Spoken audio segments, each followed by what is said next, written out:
ಆರಾಧಕನು. ನಂತರ ಇವತ್ತಿನ ವಿಶೇಷ ಏನಪ್ಪ ಅಂದರೆ ಮತ್ತೆ ಪುನರ್ನಿರ್ಮಾಣ ಪುನರ್ತಿ ಜನನ.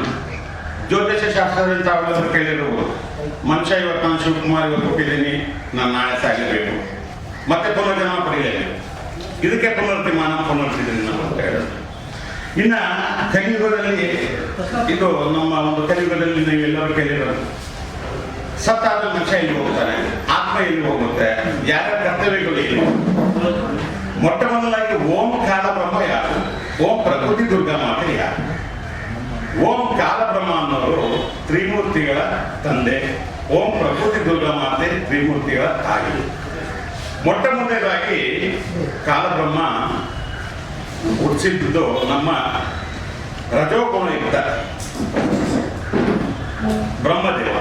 ಈ ಬ್ರಹ್ಮದೇವರ ಕರ್ತವ್ಯ ಏನಾಯ್ತಪ್ಪ ಅಂದ್ರೆ 84 ಲಕ್ಷ ಜೀವರಾಶಿಗಳನ್ನು ಸೃಷ್ಟಿ ಮಾಡಿ ನಂತರ ಮನುಷ್ಯ ಸೃಷ್ಟಿಯಾಗಿಲ್ಲ. ಸೊ ಅಲ್ಲಿಗೆ ಸೃಷ್ಟಿಯ ಒಂದು ಕರ್ತವ್ಯ ಮುಗಿಯಿತು. ನಾವು ಸೃಷ್ಟಿ ಆದ್ಮೇಲೆ ಸ್ಥಿತಿ ಅಂತ ಕರಿತೀವಿ. ಸ್ಥಿತಿ ಅಂದ್ರೆ ಏನು?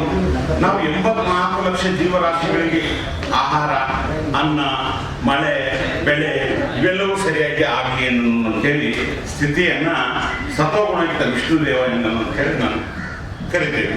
ಅದ್ರ ಬಗ್ಗೆ ನಿಮಗೆ ಪುರಾವೆಗಳನ್ನು ಸಹಿತ ಪುಸ್ತಕಗಳನ್ನು ಸಹಿತ ನಾನು ನಿಮಗೆ ಕೊಡ್ಲಿಕ್ಕೆ ಇಷ್ಟಪಡ್ತೀನಿ. ನಂತರ ಲಯಕರ್ತ. ಲಯಕರ್ತ ಅಂದ್ರೆ ಯಾರು? ತಮೋಗುಣಯುಕ್ತ ಶಿವಶಂಕರ ಅಂತ ಕರಿತೀವಿ.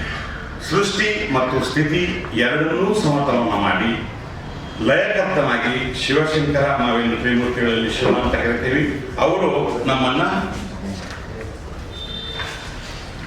ಜೀವಾತ್ಮಗಳನ್ನ ನಮಗೆ ಸಮಯಕ್ಕೆ ಸರಿಯಾಗಿ ಏನೇನು ಬೇಕೋ ಎಲ್ಲವನ್ನು ನೋಡ್ಕೊಂಡು ಕೊನೆಯದಾಗಿ ಮನುಷ್ಯನ ಒಂದು ಅಂತ್ಯ ಸಂಭವಿಸಿದಾಗ ಆತನ ಆತ್ಮ ಯಮನ ಮುಖಾಂತರ ನಾವು ಶಿವನಿಗೆ ಸಮರ್ಪಣೆಯಾಗಿ ಅಲ್ಲಿಂದ ಮತ್ತೆ ಅವರು ಕಾಲಬ್ರಹ್ಮನ ಹತ್ರ ಹೋಗಿ ಮತ್ತೆ ಅಲ್ಲಿಂದ ಮನುಷ್ಯ ಪುನರ್ ಜನ್ಮವನ್ನು ಪಡಿತಾನೆ.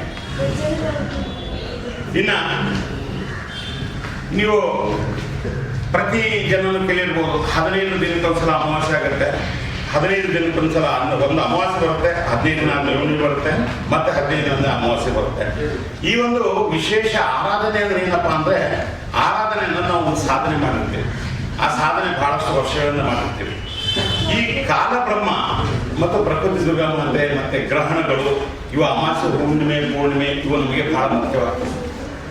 ಒಂದು ಆತ್ಮ, ಇವತ್ತು ನಾನೇ ಶಿವಕುಮಾರ್ ನನ್ನ ದೇಹವನ್ನು ನಾನು ತ್ಯಾಗ ಮಾಡಿದ್ರೆ ನನ್ನ ಆತ್ಮ ಹೋಗುತ್ತೆ. ಎಲ್ಲಿ ಹೋಗುತ್ತೆ?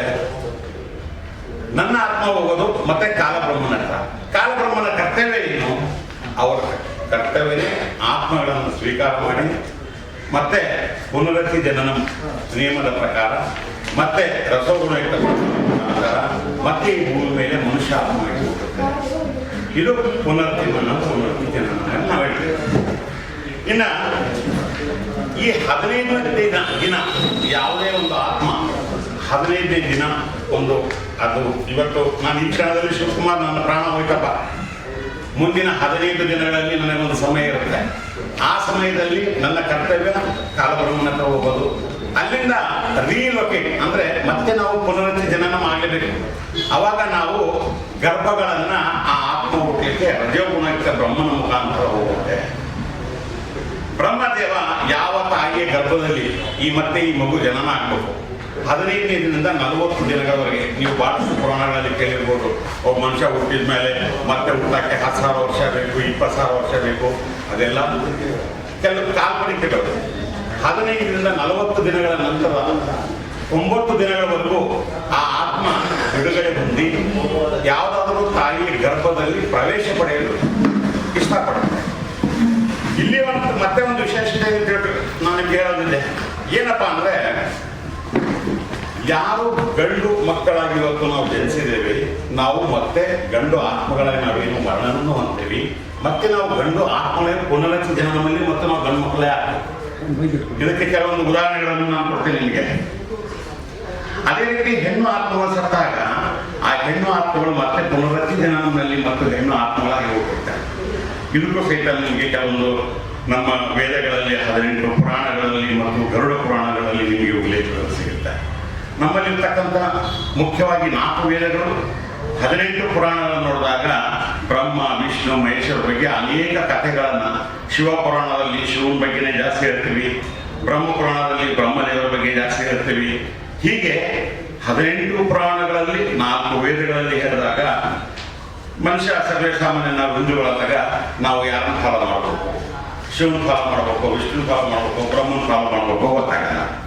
ಹೀಗೆ ನಾನು ಹೇಳೋದೇನಪ್ಪ ಅಂದರೆ ಪುನರತಿ 15 ದಿನ ಕಳೆದ ನಂತರ ಮನುಷ್ಯನ ಆತ್ಮ ಸತ್ತು 15 ದಿನ ಕಳೆದ ನಂತರ 40 ರಿಂದ 90 ದಿನಗಳವರೆಗೆ ಅದು ಗರ್ಭವನ್ನು ಹುಡುಕುತ್ತೆ. ಆ ಗರ್ಭದಲ್ಲಿ ಮತ್ತೆ ಅದು ಪುನರ್ಜನ್ಮವನ್ನು ಪಡೆಯುತ್ತೆ. ಅವಾಗ